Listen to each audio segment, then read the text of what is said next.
हर खबर पर होगी आपकी पकड़। डाउनलोड कीजिए एबीपी लाइव ऐप।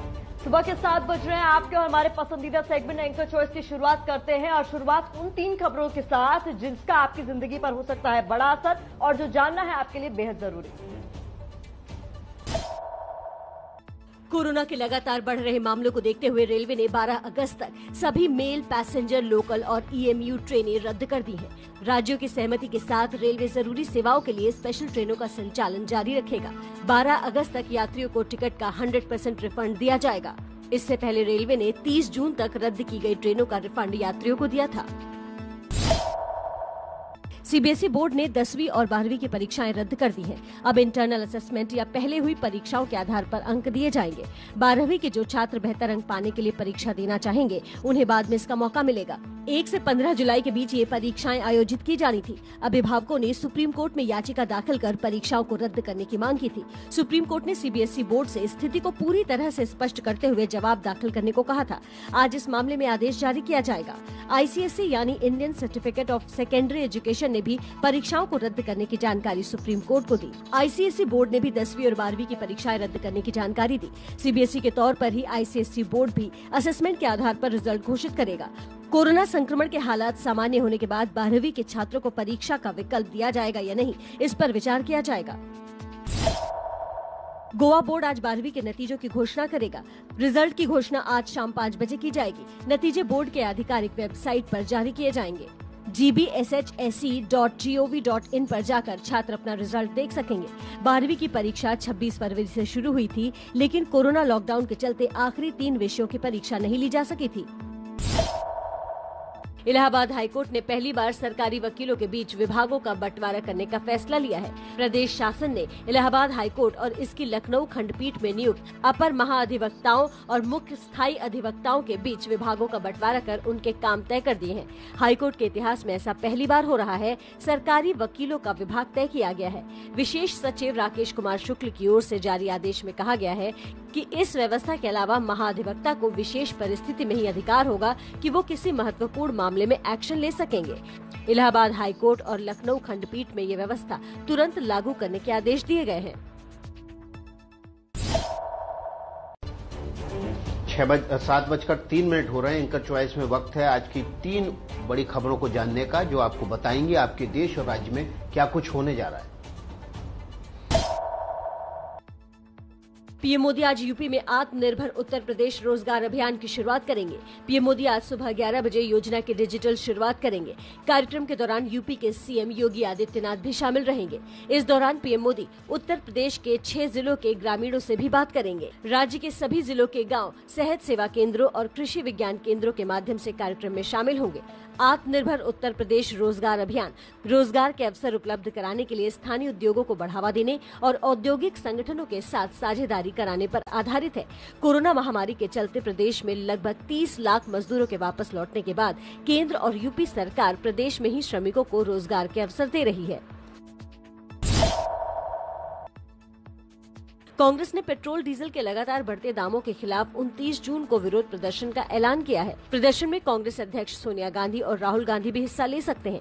देश भर में जिला मुख्यालयों पर धरना देकर कांग्रेस कार्यकर्ता केंद्र सरकार से पेट्रोल डीजल के बढ़े दाम वापस लेने की मांग करेंगे। प्रदर्शन की रूपरेखा तय करने के लिए बुधवार को कांग्रेस के सभी प्रदेश अध्यक्षों की वर्चुअल बैठक हुई, जिसमें राहुल गांधी भी मौजूद रहे।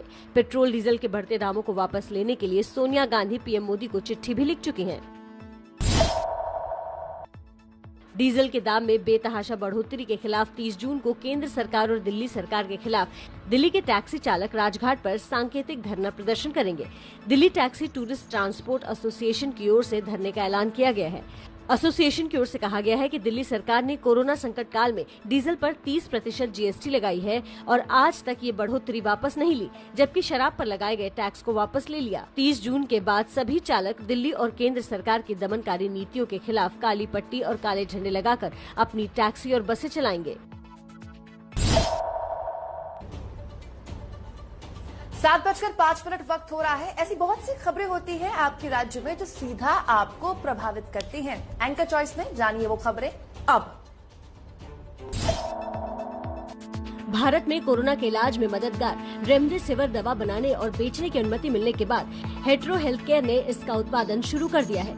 कंपनी ने इसकी पहली खेप तैयार कर ली है और इसे 5 राज्यों में भेजा गया है।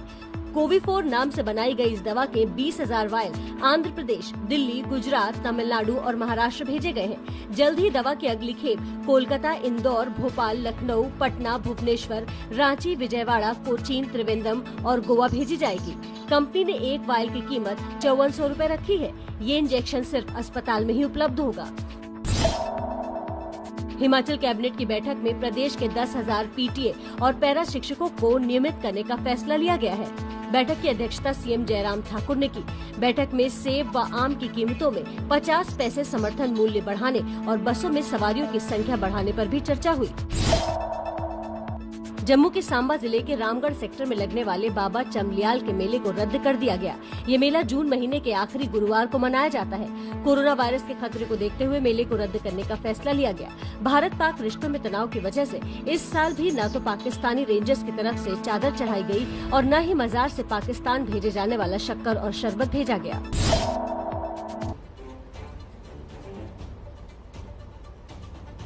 7:06 हो रहे हैं। नमस्ते भारत के एंकर चॉइस में अब आज के दिन में होने वाली कुछ अहम खबरों का अपडेट बैक टू बैक 3 खबरों में। आज से स्वास्थ्य मंत्रालय की एक केंद्रीय टीम संयुक्त स्वास्थ्य सचिव लव अग्रवाल के नेतृत्व में महाराष्ट्र, गुजरात और तेलंगाना का दौरा करेगी। स्वास्थ्य टीम आज से 29 जून तक दौरे पर रहेगी। केंद्रीय टीम इन राज्यों में कोरोना संक्रमण से निपटने के लिए किए जा रहे प्रयासों को मजबूत बनाने के लिए अधिकारियों के साथ समन्वय करेगी। टीम कोरोना वायरस पर काबू के लिए राज्यों द्वारा किए गए उपायों की भी समीक्षा करेगी। स्वास्थ्य मंत्रालय के आंकड़ों के मुताबिक भारत में प्रति 1 लाख की आबादी पर 33.39 कोविड-19 मामले हैं, जबकि वैश्विक औसत 114.67 है। देश में प्रति लाख जनसंख्या पर मृतकों की संख्या 1.06 है, जबकि वैश्विक औसत 6.24 है। दिल्ली में आज से 10,000 बेड का नया कोविड केयर सेंटर शुरू होगा। दिल्ली में छतरपुर में राधा स्वामी सत्संग व्यास केंद्र में इस सेंटर को बनाया गया है। कोविड सेंटर को तैयार करने का जिम्मा आईटीबीपी को दिया गया है। 26 जून से लगभग 2,000 बेड की क्षमता वाला सेंटर शुरू कर दिया जाएगा और धीरे धीरे बेड की संख्या बढ़ाई जाएगी। कोविड सेंटर में 1,000 से ज्यादा डॉक्टर अपनी सेवाएं देंगे। झारखंड सरकार ने राज्य में ई-कॉमर्स सेवाओं को छूट दे दी है। राज्य में अब लोग ऑनलाइन शॉपिंग वेबसाइट से सामान मंगा सकेंगे।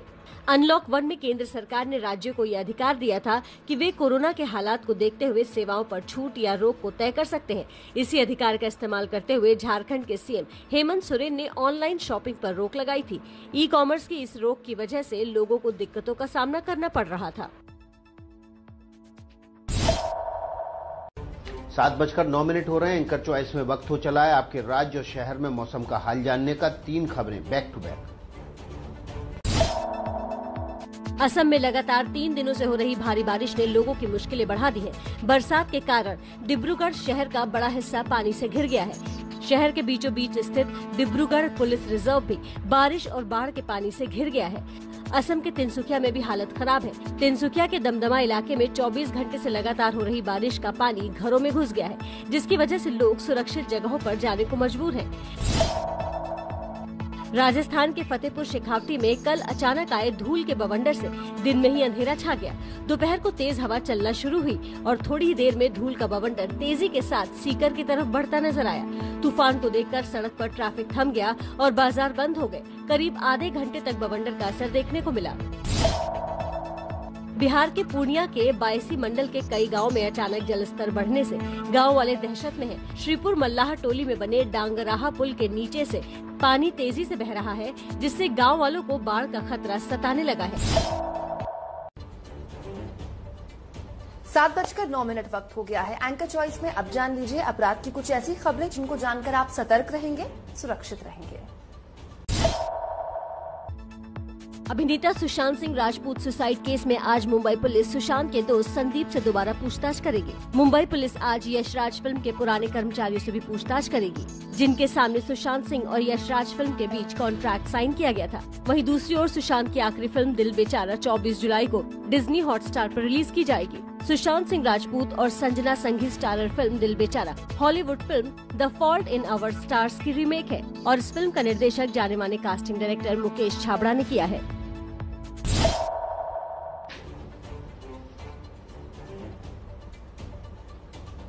7:10 हो रहा है। एंकर चॉइस में अब तक कुछ हमने और आपको खबरें जानने देश का, में क्या देश कुछ दुनिया होने में। वाला है इसका अपडेट दे दिया है। अब आपको बता देते हैं कि दुनिया में क्या कुछ होने वाला है कोरोना काल में या क्या कुछ हो चुका है।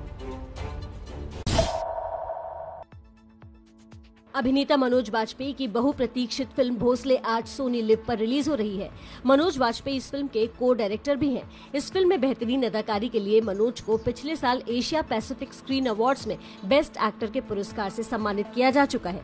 फिल्म में मनोज के साथ संतोष जुवेकर, इप्सिता चक्रवर्ती सिंह और अभिषेक बैनर्जी भी मुख्य भूमिका में है।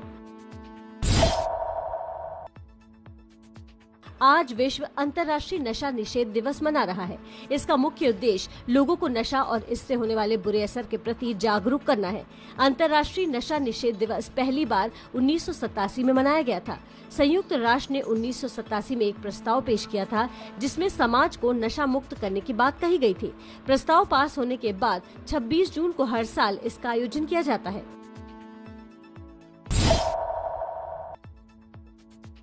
आईसीसी के चेयरमैन के चुनाव को लेकर कल हुई आईसीसी की मीटिंग बेनतीजा रही। वीडियो कॉन्फ्रेंसिंग के जरिए अलग अलग देशों के बोर्ड अधिकारियों ने बैठक में हिस्सा लिया।